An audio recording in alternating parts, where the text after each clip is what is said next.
नमस्ते मित्रों, स्वागत है आज की एक बहुत ही दिलचस्प कहानी में। और इस कहानी का शीर्षक है दूसरा विवाह। तो दोस्तों, कहानी में अंत तक बने रहिएगा और चैनल को सब्सक्राइब कर दीजिए। चलिए कहानी शुरू करते हैं। अपने दूसरे विवाह के बाद विकास पहली बार जब मेरे घर आया तो मैं उसे देखती रह गई थी। उसका व्यक्तित्व ही बदल गया था। उसके गालों के गड्ढे भर गए थे, आंखों पर मोटा चश्मा जो किसी चश्मे वाले मास्टर जी के कार्टून वाले चेहरे पर लगा होता है, वैसे ही उसकी नाक पर टिका रहता था। लेकिन अब वही चश्मा व्यवस्थित तरीके से लगा होने के कारण उसके चेहरे की शोभा बढ़ा रहा था। कपड़ों की तरफ भी जो उसका लापरवाही भरा दृष्टिकोण रहता था, उसमें भी बहुत परिवर्तन दिखा। पहले के विपरीत उसने कपड़े और सलीके से पहने हुए थे। लग रहा था जैसे किसी के सधे हाथों ने उसके पूरे व्यक्तित्व को ही संवार दिया हो। उसके चेहरे से खुशी झलकी पड़ रही थी। उसके चेहरे से खुशी झलक रही थी। मैं उसे देखते ही अपने पास बैठाते हुए खुशी से बोली, वाह विकास, तुम तो बहुत बदल गए। बड़ा अच्छा लग रहा है तुम्हें देखकर। शादी करके तुमने बहुत अच्छा किया। तुम्हारा घर बस गया। आखिर कितने दिन तुम ममता का इंतजार करते। अच्छा हुआ तुम्हें उससे छुटकारा मिल गया। उसके लिए चाय बनाते बनाते मैं मन ही मन सोचने लगी कि इस लड़के ने कितना झेला है।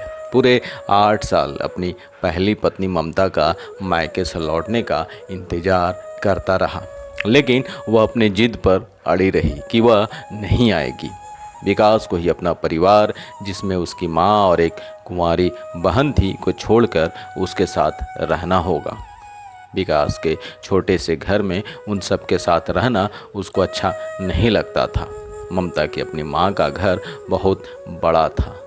विकास ने उसे बहुत समझाया कि बहन का विवाह करने के बाद वह बड़ा घर ले लेगा, लेकिन ममता को अपने सुख के सामने कुछ भी दिखाई ही नहीं पड़ता था।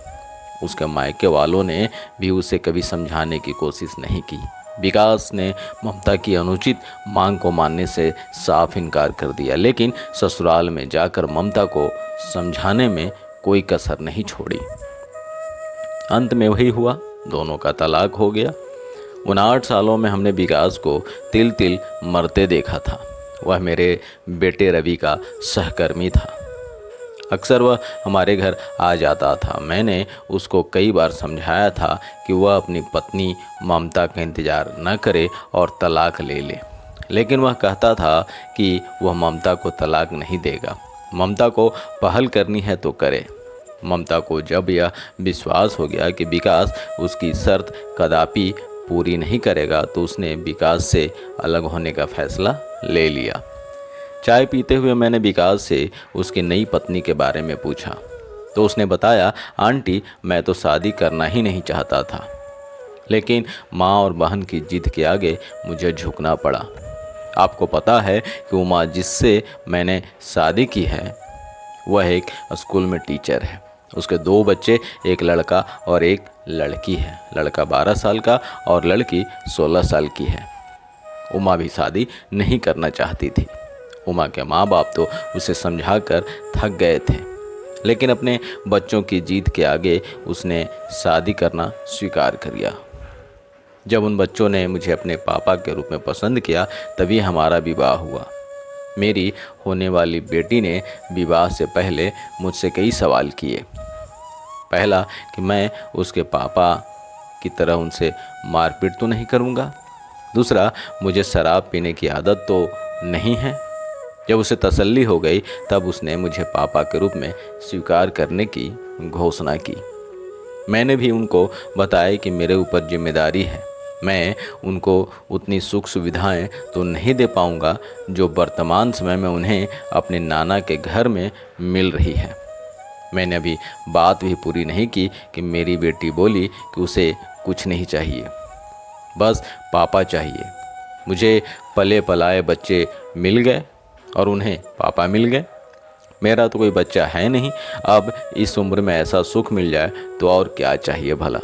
उमा भी यही सोचकर धन्य है कि उसको एक जीवन साथी मिल गया और उसके बच्चों को पापा मिल गए।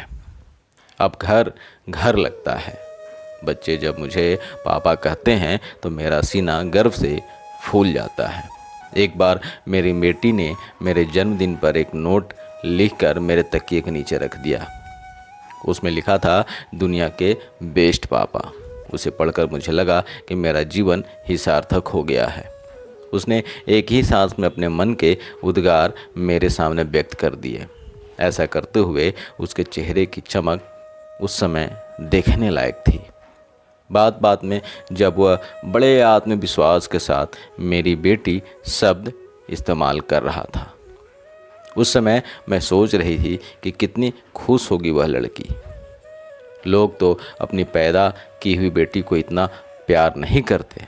मैंने कहा, सच में तुमने एक औरत और उसके बच्चों को अपना नाम देकर उनका जीवन खुशियों से भर दिया। एक तरह से उनका नया जन्म हो गया है। तुमने इतना बड़ा काम किया है कि जिसकी जितनी भी प्रशंसा की जाए कम है।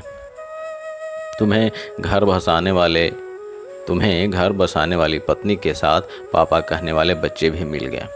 मुझे तुम पर गर्व है, कभी परिवार सहित जरूर आना। उसने मोबाइल पर सबकी फ़ोटो दिखाई और दिखाते समय उसके चेहरे के हाव भाव से ऐसा प्रतीत हो रहा था जैसे वह कोई नेशनल लेवल का मेडल जीत कर आया है और दिखा रहा है। चलता हूँ आंटी जी, बेटी को स्कूल से लेने जाना है।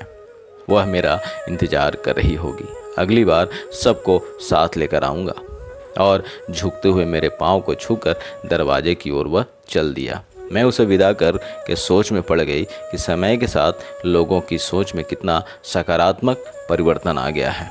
पहले परित्यक्ता और विधवा औरतों को कितनी है दृष्टि से देखा जाता था, जैसे उन्होंने ही कोई अपराध किया हो।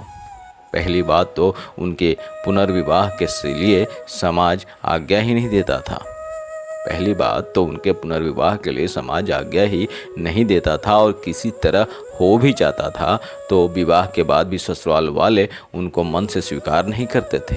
अच्छी बात यह है कि अब बच्चे ही अपनी माँ को उनके जीवन के खालीपन को भरने के लिए उन्हें दूसरे विवाह के लिए प्रोत्साहित करते हैं, जैसा कि विकास के साथ घटित हुआ है। यह सब देखकर मुझे बहुत सुखद अनुभूति हुई और आज की युवा पीढ़ी की सोच को मैंने मन ही मन नमन करते हुए आत्मसंतुष्टि का अनुभव किया। तो दोस्तों, यह कहानी यहाँ ख़त्म होती है और यह कहानी आपको कैसी लगी कमेंट बॉक्स में अपनी राय ज़रूर दीजिएगा। मिलते हैं एक नई कहानी के साथ एक नए वीडियो में। तब तक के लिए बहुत बहुत धन्यवाद आप सभी का।